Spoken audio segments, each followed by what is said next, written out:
আসসালামু আলাইকুম। প্রিয় দর্শক, আজ 11 এপ্রিল।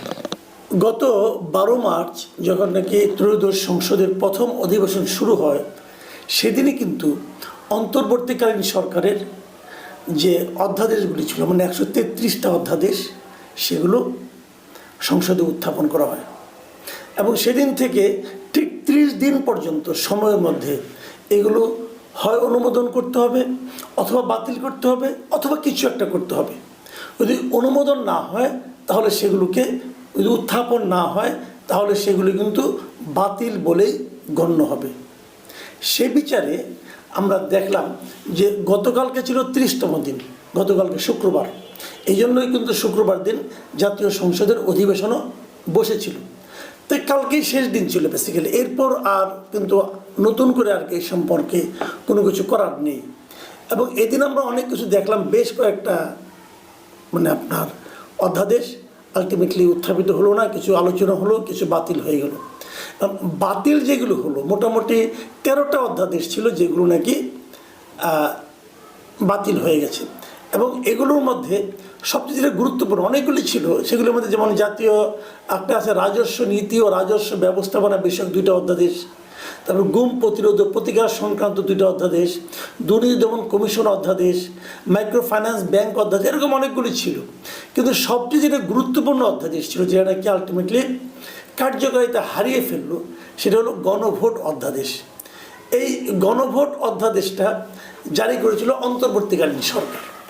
এবং এই গণভোট অধ্যাদেশের মাধ্যমেই কিন্তু যে প্রশ্নগুলো জাতির সামনে উপস্থাপিত করা হয়েছিল যে এইগুলো নিয়ে গণভোট করতে হবে, সেই গণভোটে আমরা পরে দেখেছি যে প্রায় 70% মানুষ কিন্তু হ্যাঁ ভোট দিয়েছে, কেউ না ভোট দিয়েছে। এবং আমরা এটাও দেখেছি যে সেই গণভোটে বিএনপির নেতারাও, বিএনপির যারা নাকি আপনার মহাসচিব ছিলেন, বিএনপির চেয়ারপারসন ছিলেন, তারা নির্বাচনী প্রচারণায় গিয়ে সেই গণভোটের পক্ষে হ্যাঁ ভোট দেওয়ার জন্য জনগণকে বলেছেন। কিন্তু যখন এই অধ্যাদেশটা, জুলাই সনদ বাস্তবায়ন আদেশে যে অধ্যাদেশ, যেটার মধ্যে গণভোট করার কথা বলা হয়েছে, যখন সেই অধ্যাদেশটাকে বৈধতা দেওয়ার প্রশ্ন উঠল জাতীয় সংসদে, তখন বিএনপি বলল যে এই আদেশটাই অবৈধ, তার মানে গণভোটটাই অবৈধ। আদেশটাই বলা হয়েছিল যে এর মাধ্যমে সংবিধান সংস্কারের জন্য রাষ্ট্রপতি একটা আদেশ দিয়েছিল। বিএনপির বক্তব্য হলো যে যখন নাকি সংসদ না থাকবে তখন রাষ্ট্রপতি অবশ্যই কিছু অধ্যাদেশ জারি করতে পারেন, কিন্তু তিনি সংবিধান সংশোধনের জন্য কোনো আদেশ দিতে পারেন না। এখন বিএনপির এই বক্তব্য কিন্তু আপনি ভুল বলতে পারবেন না। আমি নিজেও যখন গণভোট প্রথম দেওয়া হয়, গণভোটের কথা বলা হলো, আমি তখন থেকেই কিন্তু বলছি যে গণভোটের জন্য এইভাবে অধ্যাদেশ জারি করা যায় না। আমি একদম শুরুর দিন থেকেই বলে আসছি যে এইভাবে অধ্যাদেশ গণভোটের জন্য জারি করা যায় না। কিন্তু তারপর অন্তর্বর্তীকালীন সরকার, ডক্টর আলী রিয়াজের উনি বিখ্যাত একজন প্রতিভাবান ব্যক্তি, আইন বিশেষজ্ঞ, কী করেছেন আল্লাহ জানে, এবং তার সঙ্গে ডক্টর ইউনূস, এরা সবাই মিলে গণভোট অধ্যাদেশটা জারি করেছেন এবং সেটাকে বাস্তবায়ন করার চেষ্টা করেছেন। এর জন্য অনেক টাকা ব্যয় করেছেন। কত টাকা ব্যয় করেছেন নিশ্চয়ই আপনাদের খেয়াল আছে। ও গণভোটের ব্যয়টা আলাদা করে করা না হলো, যেহেতু 2টো ভোট একসঙ্গে হয়েছে, এটা আলাদা করে করা না গেলেও এটুকু জানা গেছে যে ভোটের জন্য এবার অনেক ব্যয় হয়েছে। সেটা হলো আপনার 3150 কোটি টাকা কিন্তু ভোট এবং গণভোটের জন্য একটা ব্যয়ের বরাদ্দ রাখা হয়েছিল। এবং এই টাকাটা ভোটের জন্য যে ব্যয়, গণভোটের জন্য প্রায় একই ব্যয়। আপনি এটা আধা আধি ধরতে পারেন। যদি আধা আধি ধরেন, তারপরে প্রায় 1500 কোটি টাকা ব্যয় হয়েছে এই গণভোটে। কেবল এটুকুই শেষ নয়, কিন্তু তারপরে এই গণভোটের জন্য প্রচারণা চালানোর জন্য বিভিন্ন মন্ত্রণালয়কে বরাদ্দ দেওয়া হয়েছিল 140 কোটি টাকা, যে এই টাকা দিয়ে তোমরা গণভোটের পক্ষে প্রচারণা চালাবা। সেই প্রচারণা আমরা দেখেছি। সেই প্রচারণা হলো তারা সবাই মাঠে নেমেছিল যে গণভোটের পক্ষে হ্যাঁ ভোট দেওয়ার জন্য। কেবল এখানেই শেষ না, বিভিন্ন ব্যাংকে, বিভিন্ন বেসরকারি প্রতিষ্ঠানে, বিভিন্ন আধা সরকারি স্বায়ত্তশাসিত প্রতিষ্ঠানকে বাধ্য করা হয়েছিল যে গণভোটের পক্ষে, হ্যাঁ ভোটের জন্য, ভোট দেওয়ার জন্য। পরবর্তী সময়ে দেখা গেছে যে এই কোনো সরকারি কর্মকর্তা হা অথবা না ভোটের জন্য, মানে কোনো ভোটের কোনো কোথায় ভোট দিতে হবে এই সংক্রান্ত কোনো প্রচারণা চালাতে পারবেন না। যদি পারেন সেটা হবে, যদি সেটা করেন তাহলে সেটা হবে দণ্ডনীয় অপরাধ। তাহলে আমরা কী পেলাম, যে একটা অন্যায় কাজ করার জন্য সরকার প্রায় 200 কোটি টাকার মতো ব্যয় করেছে, আর ওদিকে একটা অবৈধ কাজ করার জন্য, মানে যে জিনিসটা নাকি বৈধই না সেটা করার জন্য প্রায় 1,500 কোটি টাকা ব্যয় করেছে। কে করেছে? ইউনূস সরকার করেছে। করাটা কি ঠিক ছিল? তার হচ্ছে বড় কথা, এটা করাটা কি প্রয়োজন ছিল? এখন তো সেটা মানা হচ্ছে না। তারা যেটা করেছে, বিএনপি স্পষ্টতই বলেছে যে আমরা জুলাই সনদ বাস্তবায়ন করব, কিন্তু গণভোটে যেভাবে বলা হয়েছে সেভাবে আমরা করব না, আমরা আমাদের মতো করে করব। অনেকে বলছেন তাহলে 70% ভোট যে গণভোটে দিল, তাহলে জনগণের এই রায়ের কি কোনো মূল্য নাই? আমি আপনাকেই প্রশ্ন করি, যিনি এই অনুষ্ঠান দেখছেন তাকেই প্রশ্ন করি, গণভোটের যে 4টা প্রশ্ন ছিল, আপনি কি ওই প্রশ্নগুলো বুঝে বুঝে ভোট দিয়েছেন? Simple question. আমার জানা মতে, আমার ধারণা মতে এই গণভোটে যারা ভোট দিয়েছেন তাদের মধ্যে মানে 98% বলবো আমি, তারা বুঝেনি নাই তাদের কি ভোট দিতে হবে, কেন হা ভোট দিতে হবে, কেন না ভোট দিতে হবে। কারণ ওখানে 4টা প্রশ্ন ছিল, 4টা প্রশ্নের জন্য একটা উত্তর। এটা আসলে ইম্পসিবল।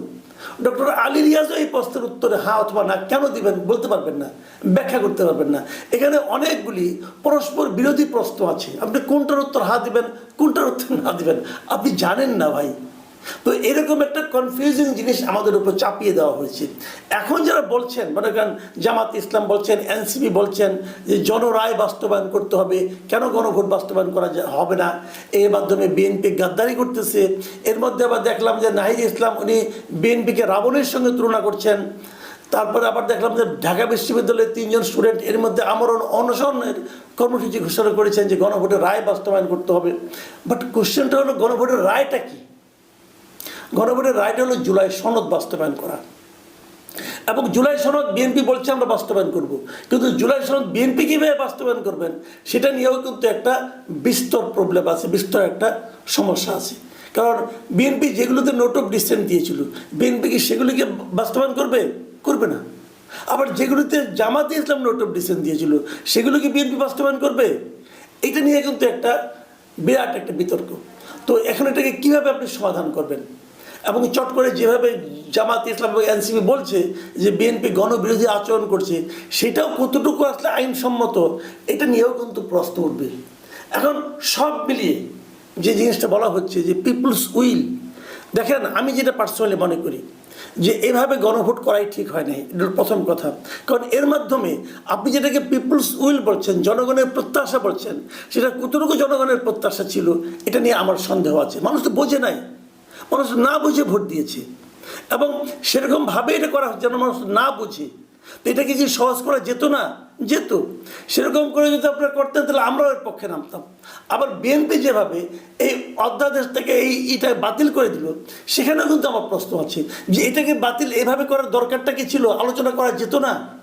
আলোচনা করে তো ব্যবস্থা করা যেত, এই ব্যবস্থাটা আমরা যা যা এখানে আছে সবই আমরা বাস্তবায়ন করব, কিন্তু এভাবে করব না। এটা নিয়ে কি আপনারা বিরোধী দলের সঙ্গে বসতে পারতেন না? না করে কি হচ্ছে, এখন পুরো বিষয়টাকে আপনারা রাজনীতির বিষয় নিয়ে আসলেন।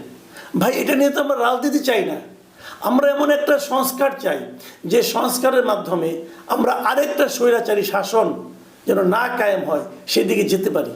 কিন্তু বিএনপি গত কয়েকদিনে যে সমস্ত অধ্যাদেশগুলি গ্রহণ করেছে, যেগুলো বাতিল করেছে, এই সব মিলিয়ে মনে কি হচ্ছে যে বিএনপি একটা দুর্দান্ত গণতান্ত্রিক পদ্ধতি দিকে যাচ্ছে? সেটাও কিন্তু মনে হচ্ছে না। আমি কিন্তু বিএনপির কর্মকাণ্ডে, বিএনপির আচরণে স্বৈরাচারী শাসনের কিছু কিছু নমুনার শুরুটা দেখতে পাচ্ছি। এটা কতদিন চলবে, কীভাবে চলবে আমি জানি না, কিন্তু একটা সরকারের বয়স 2 মাস হয়নি, এখনই যদি তাদের কর্মকাণ্ডের কারণে মানুষ আবার রাস্তায় নেমে আসে। দেখুন একটা কথা আমি বলি, বিরোধী দল বলতে এখন কারা আছে? জামাত আছে, এনসিপি আছে। জামাত তো বিএনপির একসময় পার্টনার ছিল, আওয়ামী লীগ তো নাই মাঠে। তো যেখানে আওয়ামী লীগ নাই, জামাতের মতো একটা দল বিএনপির প্রতিদ্বন্দ্বী হিসেবে আছে, তো তাদের সঙ্গে একটা শান্তিপূর্ণ সহাবস্থানে থেকে এই জুলাই সনদ বাস্তবায়ন করতে বিএনপি কেন পারল না, এটাও আমি বুঝতে পারি না। হয়তো অনেকে বলবেন যে 2 শতাধিক আসন পেয়ে গেছে, নিরঙ্কুশ সংখ্যাগরিষ্ঠতা পেয়ে গেছে, কাজে ক্ষমতার একটু দাপট তো থাকবেই। হ্যাঁ, সেটা অবশ্য কথা ঠিক, কিছুটা ক্ষমতার দাপট অবশ্যই থাকবে, কিন্তু সেই ক্ষমতার দাপট একটা জনপ্রিয় সরকারকেও কোথায় নিয়ে যায়, কোথায় নামিয়ে নিয়ে যায়, সেটা তো আমরা খুব বেশি দিন আগে না, অল্প কিছুদিন আগেও দেখেছি। কাজেই ইতিহাস থেকে সবাই আশা করি শিক্ষা নেবেন, যদিও কেউই নেয় না বলে আমরা ইতিহাসেই দেখি। প্রিয় দর্শক, এখন এ পর্যন্ত।